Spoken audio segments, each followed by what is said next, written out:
भारत की आबादी 150 करोड़ तक जरूर पहुंच चुकी है, पर आज तक बहुत गिने चुने लोग ही WWE सुपरस्टार्स बन पाए हैं। WWE ने यहाँ लगातार टूर करके इंडिया के साथ अपने रिश्तों को पिछले कुछ सालों में और मजबूत किया है और साथ ही नए रेसलर्स को कंपनी में शामिल करने की रफ्तार को और बढ़ाया है, जिससे कि उन्हें अगला बड़ा इंडियन स्टार मिल सके।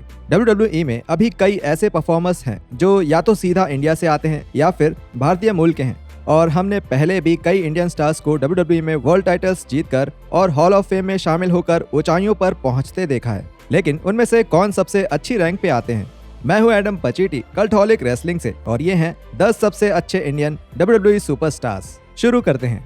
नंबर 10, कविता देवी। कविता देवी WWE के लिए रेसलिंग करने वाली पहली इंडियन फीमेल रेसलर हैं। ये काफी बड़ी बात है, लेकिन कविता को खेल में नाम रोशन करने की आदत रही है और पहले भी वो 2016 के साउथ एशियन गेम्स में अपने देश को रिप्रेजेंट कर चुकी हैं, जहां उन्होंने विमेंस वेट लिफ्टिंग में गोल्ड मेडल जीता था। उसी साल उन्होंने रेसलिंग के मैदान में उतरने का फैसला किया और द ग्रेट खली की कंपनी कॉन्टिनेंटल रेसलिंग एंटरटेनमेंट से जुड़ गई। 1.5 साल बाद ये अनाउंस कर दिया गया कि कविता देवी सबसे पहले मे यंग क्लासिक टूर्नामेंट का हिस्सा रहेंगी। पहले ही राउंड में डकोटा काई के हाथों एलिमिनेट होने के बावजूद भी कविता देवी ने WWE के साथ कॉन्ट्रैक्ट साइन किया और WWE के परफॉर्मेंस सेंटर में ट्रेनिंग लेना शुरू कर दिया। WWE के साथ कविता उसके बाद रेसलमेनिया 34 में हुए पहले रेसलमेनिया विमेंस बैटल रॉयल में नजर आई, जहां उन्होंने काफी अच्छा खेल दिखाया, जिसके बाद सेरा लोगन के हाथों एलिमिनेट हो गयी। कविता ने NXT में परफॉर्म करना जारी रखा और दूसरे मे यंग क्लासिक में भी हिस्सा लिया, जहां उन्हें वापसी कर रही केटलिन ने मात दी। कविता को शायद अपनी काबिलियत सबको दिखाने के भरपूर मौके नहीं मिले, लेकिन जब भी मिले तब उन्होंने निराश नहीं किया और आखिरकार मई 2021 में उन्हें WWE से बाहर कर दिया गया। नंबर 9, सांगा। सौरभ गुर्जर एक ऐसे व्यक्ति हैं जिनके पास नेशनल किक बॉक्सिंग में गोल्ड मेडल जीतने की वजह से असली कॉम्बैट स्पोर्ट्स की एक पहचान है। गुर्जर एक जाने माने अभिनेता भी रहे हैं और उन्होंने और भी कई खेलों में हिस्सा लिया है, जैसे कि बास्केटबॉल, बॉक्सिंग और एमेच्योर रेसलिंग। स्पोर्ट्स एंटरटेनमेंट में हाथ आजमाते समय उन्हें इसके लिए इंस्पिरेशन तब मिली जब उन्होंने द ग्रेट खली को WWE में सफल होते देखा। उन्होंने शुरुआत करी TNA के इंडियन वर्जन रिंग का किंग में, जहां वो Jeff Jarrett, Scott Steiner, Abyss और निक हॉल्डिस के साथ डबल जेस RDX ग्रुप का हिस्सा बन गए। 2018 में WWE में साइन करे जाने के बाद वो पहली बार टीवी पे दिखाई दिए। वर्ल्ड्स कोलाइड 2019 में हुए बैटल रॉयल में PC और लाइव इवेंट्स में अपनी कला को और निखार के गुर्जर ने सौरभ नाम अपनाया और रिंकू के साथ मिलके NXT टीवी पे द इंडस शेयर ग्रुप बनाया। कुछ समय गायब रहने के बाद वो एक नए नाम संगा के साथ फिर वापस आए, ग्रेसन वॉलर के बॉडीगार्ड के तौर पे। अपने इस किरदार के नौकरी से निकाले जाने और वॉलर से हारने के बाद संगा ने एक बार फिर से बनाया इंडस शेर रिंकू के साथ, जिनको मेन रोस्टर में कुछ समय बिताने के बाद वीर महान नाम से पेश किया गया था। उनके साथ जिंदर महल के जुड़ने से इंडस शेर आगे आने वाले समय में एक तगड़ी ताकत बनके उभर सकते हैं। Number 8, ACAM। हालांकि पुराने ऑथर ऑफ पेन के सदस्य ACAM कनाडा में पैदा हुए थे, लेकिन वो एक भारतीय मूल के खिलाड़ी हैं। सनी डिंसा नाम के साथ जन्मे ACAM एक अच्छे एमेच्योर रेसलर थे और उन्होंने Canadian national free style wrestling championship 2011, 2012 और 2013 हैवीवेट कैटेगरी में जीती। उनके नाम पे 2012 के ओलंपिक्स के लिए भी विचार किया गया था और शायद वो 2016 के खेलों में शामिल होते अगर उन्होंने 2014 में महान गेराल्ड ब्रिस्को की नजरों में आने पे WWE से जुड़ने का फैसला नहीं किया होता। रेजर के साथ मिलके ACAM NXT में एक बहुत ही बदकी ताकत साबित हुए और AOP ने NXT टैग टीम टाइटल और 2016 के Dusty Rhodes tag team classic अपने नाम किया।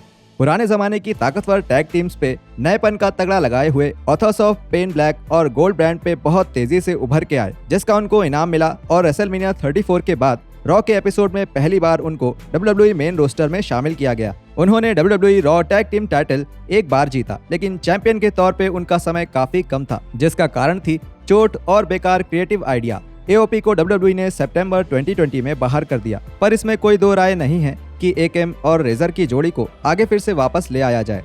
नंबर 7, वीर महान। रिंकू सिंह WWE में आने से पहले ही काफी फेमस थे। 2008 के reality show the $1 million arm के विनर सिंह को द पिट्सबर्ग पायरेट्स ने साइन किया और वो प्रोफेशनल बास्केटबॉल खेलने वाले पहले भारतीय बन गए। कभी बेसबॉल का नाम भी नहीं सुनने के बावजूद रिंकू ने 37,000 दूसरे खिलाड़ियों को हरा के ये $1 लाख का इनाम अपने नाम किया। उनकी इस कहानी को एक बड़ी हॉलीवुड मूवी में भी दिखाया गया। बेसबॉल करियर खत्म होने के बाद रिंकू WWE से जुड़ गए और कुछ साल ट्रेनिंग लेने के बाद उन्होंने स्क्रीन पे सौरभ गुर्जर के साथ अपना डेब्यू किया। अपने अवतार में कुछ बदलाव करके वीर नए पार्टनर शैंकी के साथ रॉ पे जिंदर महल की मदद करते हुए दिखाई दिए। शैंकी और महल को फिर स्मैकडाउन में भेज दिया गया, जिसकी वजह से वीर रॉ पे खुद के लिए अकेले लड़ते नजर आए। नए नए सोलो हुए वीर का नाम बदल के वीर महान किया गया और कई महीनों तक चले उनके प्रचार ने दर्शकों में काफी उत्सुकता बढ़ा दी। और जैसा कि वादा किया गया था, महान आखिरकार रॉ पे आ ही गए और आते ही उन्हें काफी तगड़ा पुश मिला, जिसमें रे और डोमिनिक मिस्टीरियो के खिलाफ जीत भी शामिल थी। महान उसके बाद से NXT पे वापस जा चुके हैं, जहां उन्होंने संगा और महल के साथ मिलके इंडस शेयर को फिर से बनाया। इतनी ज्यादा काबिलियत से भरा वीर का करियर उन्हें आगे आने वाले सालों में कहां ले जाता है, ये देखना बहुत ही रोमांचक रहेगा। Number 6, Tiger Ali Singh. गुरजीत सिंह हंस, जिन्हें जाना जाता है पुराने WWE star Tiger Ali Singh के नाम से, ये टाइगर जीत सिंह के बेटे हैं, जिनका जन्म और बचपन पंजाब में गुजरा था और जिन्होंने कभी भी खुद WWE में काम नहीं किया था, लेकिन वो एक महान हील रहे थे और उन्होंने ज्यादातर रेसलिंग जापान में करी थी। टाइगर अली सिंह जनवरी 1997 में WWE के साथ जुड़े और उसी साल अप्रैल में उन्होंने ओवन हार्ट को फाइनल में हरा के कुवैत कप टूर्नामेंट जीत लिया। आगे चलकर उसी साल में उन्होंने अपना पेपर व्यू में डेब्यू किया, वन नाइट ओनली में, जहां उन्होंने एल लीफ कैसिडी स्नो को हराया और उसके बाद टीवी से गायब हो गए थोड़ी और ट्रेनिंग करने के लिए। टाइगर ने 1998 की गर्मियों में वापसी करी और एक बड़ी पेपर व्यू जीत दर्ज करी दिसंबर में हुए कैपिटल कार्नेज में एज के खिलाफ। लगभग इसी समय के दौरान उन्होंने अपनी पहचान बदली और बन गए एक रईस बाप के बिगड़ैल बेटे, जो अपने साथ बैबू नाम का एक नौकर को लाता था और दर्शकों को घटिया काम करने के लिए पैसे देता था। टाइगर अली सिंह के नाम एक और यादगार पल दर्ज है, जिसमें वो कर्ट एंगल के टेलीविजन डेब्यू में शामिल थे, जहां ओलंपिक हीरो ने उन्हें संडे नाइट हीट में सुप्लेक्स मारा था। सिंह 2000 में रेसलर से मैनेजर में बदल गए, जब उन्होंने लो डाउन टैग टीम की कमान संभाली। कंकशंस की समस्या ने सिंह का WWE करियर खत्म कर दिया, लेकिन सालों बाद वो वापसी करने में कामयाब रहे और कनाडा और जापान के कई मैच में खेलते दिखे। Number 5, the Singh brothers. Burnaby में जन्मे भारतीय कैनेडियन मूल के हरविंदर और गुरविंदर सेहरा WWE में आने से पहले ही काफी अनुभवी खिलाड़ी बन चुके थे। Ohio Valley wrestling, Harley Race's academy और द हार्ट फैमिली डंजन में ट्रेनिंग ले चुके दोनों भाई बॉलीवुड बॉयज के नाम से इंडीज और साथ साथ ही रिंग का किंग और जेफ जैरेट के बाद बनाए गए प्रमोशन ग्लोबल फोर्स में रेसलिंग करते थे। क्रूजरवेट क्लासिक के लिए WWE में शामिल किए गए ये दोनों रेसलर्स पहले ही राउंड में बाहर हो गए, लेकिन ये लोग NXT में बने रहे, जहां इन्होंने 2016 के Dusty Rhodes tag team classic में हिस्सा लिया। फ्लोरिडा में कुछ महीने बिताने के बाद गुर्व और हार्व आ पहुंचे मेन रोस्टर में समीर और सुनील सिंह की नई पहचान के साथ, जिनका मकसद जिंदर महल को रैंडी ऑर्टन से WWE टाइटल जीतने में मदद करना था।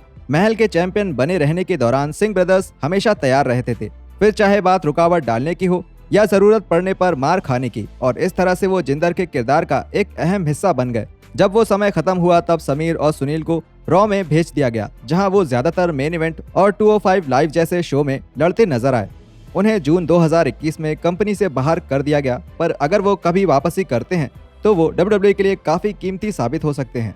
नंबर 4, मुस्तफा अली। काफी फैंस मुस्तफा अली के पाकिस्तानी इतिहास के बारे में तो जानते होंगे, लेकिन शायद बहुत ही कम लोग ये जानते हैं कि वो आधे भारतीय भी हैं।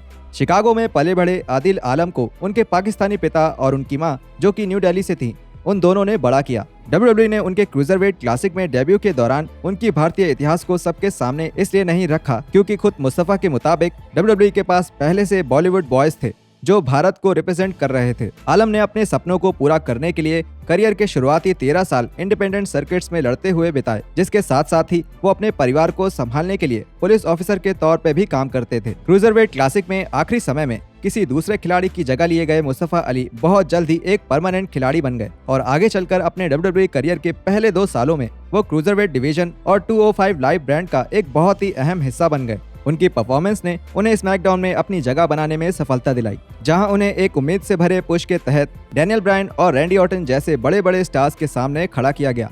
इस टैलेंटेड हाई फ्लायर के करियर में रेट्रिब्यूशन में शामिल होना एक गलत कदम रहा और उन्होंने अपने किरदार से नाखुश होकर कंपनी से अलग होने की इच्छा भी जाहिर की, लेकिन डिसरप्टर कहे जाने वाले आलम के लिए अब फिर से चीजें काफी बेहतर नजर आने लगी हैं। Number 3, gamma Singh. पंजाब में जन्मे और ब्रिटिश कोलंबिया में जाकर बसे गदोवर सिंह सहोता अपने स्कूल के दिनों से ही एमेच्योर रेसलिंग में नाम बना चुके थे और जवानी के दिनों में आने तक प्रोफेशनल रेसलिंग की तरफ कदम बढ़ा चुके थे। कार्लोस कोलोन और स्टीव हार्ट से ट्रेनिंग लेने के बाद वो स्टीव हार्ट के प्रमोशन स्टैम्पीड रेसलिंग का एक अहम हिस्सा बन गए, जहां उन्होंने द ग्रेट गामा सिंह नाम अपनाया, जो कि भारतीय आइकन द ग्रेट गामा से प्रेरित था। एक बदनाम हिल के तौर पे स्टैम्पीड रेसलिंग में जापान में, पोर्टो रिको में और भी कई जगहों पे खेलने के बाद विंस मैकमैन ने उन्हें 1980 के दशक में यूनाइटेड स्टेट्स और WWE के अलग अलग अंतर्राष्ट्रीय दौरों में साथ काम करने के लिए बुलाया। सिंह के ज्यादातर मैचेस टीवी पर ना दिखाए जाने वाले हाउस शोज में हुए, लेकिन उन्हें ब्रेट हार्ट, जिमी स्नूकर और ब्रूटस बीफकेक जैसे कई दिग्गजों के साथ दो दो हाथ करने को मिला, भले ही वो कैमरे के सामने ना रहा हो। टीवी पे सिंह को जॉनी रॉड्स के ऊपर कुछ जीत हासिल की और विंस मैकमैन ने उनका ट्यूसडे नाइट टाइटंस के एक एपिसोड में इंटरव्यू लिया। अपने देश में एक बड़ा स्टार माने जाने वाले सिंह को शायद WWE रिंग्स में अपनी पूरी काबिलियत दिखाने का मौका कभी नहीं मिला, लेकिन उन्होंने अपने बाद आने वालों के लिए एक नया रास्ता खोल दिया था, जिसमें शामिल हैं उनके परिवार के ही एक काफी जाने माने सदस्य। नंबर 2, जिंदर महल। गामा सिंह के भतीजे युवराज सिंह ढेसी का जन्म कनाडा में हुआ, लेकिन वो पंजाबी सिख मूल के हैं। उन्होंने अपनी ट्रेनिंग साल 2000 की शुरुआत में चालू कर दी थी और कनाडा की इंडिपेंडेंट सर्किट में 2010 तक रेसलिंग करने के बाद उन्होंने WWE के साथ एक डेवलपमेंटल कॉन्ट्रैक्ट साइन किया। जिंदर महल नाम अपना के उन्होंने एक साल फ्लोरिडा चैंपियनशिप रेसलिंग में बिताया, जिसके बाद उन्हें मेन रोस्टर में शामिल कर लिया गया। द ग्रेट खली के साथ लड़ाई से शुरुआत करने वाले महल को शुरू में मिले पुश के तहत कई लाजवाब जीत मिली, लेकिन उन्हें धीरे धीरे किनारे कर दिया गया और नए ढंग से वापसी करने वाली NXT ब्रांड में भेज दिया गया, जहां वो पहले NXT चैंपियन बनने के लिए हो रहे टूर्नामेंट के फाइनल में हार गए। उनका 3MB का सदस्य बन के बिताया गया समय काफी अच्छा था, लेकिन कहीं न कहीं उसमें महल की पहचान खो गई और उन्हें WWE से बाहर कर दिया गया। महल उसके बाद अपने शरीर और नाम दोनों को और तगड़ा बनाने में जुट गए और इंडीज में काम करते रहे, जिसके बाद WWE ने उन्हें दोबारा कंपनी में शामिल कर लिया और जिंदर ने मेहनत करके टॉप के रेसलर्स में जगह बनाई और आखिरकार रैंडी ऑर्टन को हरा के WWE टाइटल जीत गए। AJ स्टाइल्स के खिलाफ अपना टाइटल हारने के बाद से मॉडर्न डे महाराजा का करियर ऊपर नीचे हो रहा है, लेकिन इस 36 साल के पुराने यूनाइटेड स्टेट्स और WWE चैंपियन ने अपने आप को एक जाना माना और भरोसेमंद परफॉर्मर साबित किया है। नंबर 1, द ग्रेट खली। अपने देश में एक हीरो माने जाने वाले दलीप सिंह उर्फ द ग्रेट खली भारतीय मूल के पहले वर्ल्ड हैवीवेट चैंपियन बने और साथ ही भारत में पैदा हुए दूसरे ऐसे स्टार बने जिन्हें WWE के हॉल ऑफ फेम में शामिल किया गया। 7 फीट से थोड़े लंबे सिंह हमेशा से सारी बड़ी अमेरिकन कंपनी की नजरों में एक अहम खिलाड़ी थे और उन्हें असल में सबसे पहले WCW ने अपने साथ शामिल किया था, लेकिन वो इस कंपनी के डूबने से पहले एक बार भी किसी भी मैच में नहीं उतर पाए। उन्हें सफलता मिली जापान में, जहां 2006 में WWE में शामिल होने से पहले तक उन्होंने अच्छा नाम कमाया। द ग्रेट खली को शुरुआत से एक खतरनाक रेसलर के तौर पे दिखाया गया जिसे कोई नहीं रोक सकता था और अपने पहले पे-पर-व्यू मैच में द अंडरटेकर को पूरी तरह बर्बाद करके उनकी छाती पे एक पैर रखकर पिन करके उन्होंने पूरी दुनिया को सकते में डाल दिया। एक साल बाद खली ने वर्ल्ड हैवीवेट टाइटल जीत के एक दमदार मेन इवेंट खिलाड़ी के तौर पे अपनी पहचान मजबूत कर ली, जिसका क्रेडिट उनकी बड़ी लड़ाइयों और मैच को भी जाता है, जो कि बैटिस्टा, जॉन सीना और ट्रिपल एच जैसे बड़े स्टार्स के साथ हुई। बाद के सालों में खली का किरदार घटकर एक मजाकिया पंजाबी आशिक बनकर रह गया, लेकिन तब तक वो स्पोर्ट्स एंटरटेनमेंट की दुनिया में अपनी बड़ी छाप छोड़ चुके थे। खली आजकल अपने CWE स्कूल में भारत से निकलने वाले अगले बड़े स्टार्स को तराशने में जुटे हुए हैं।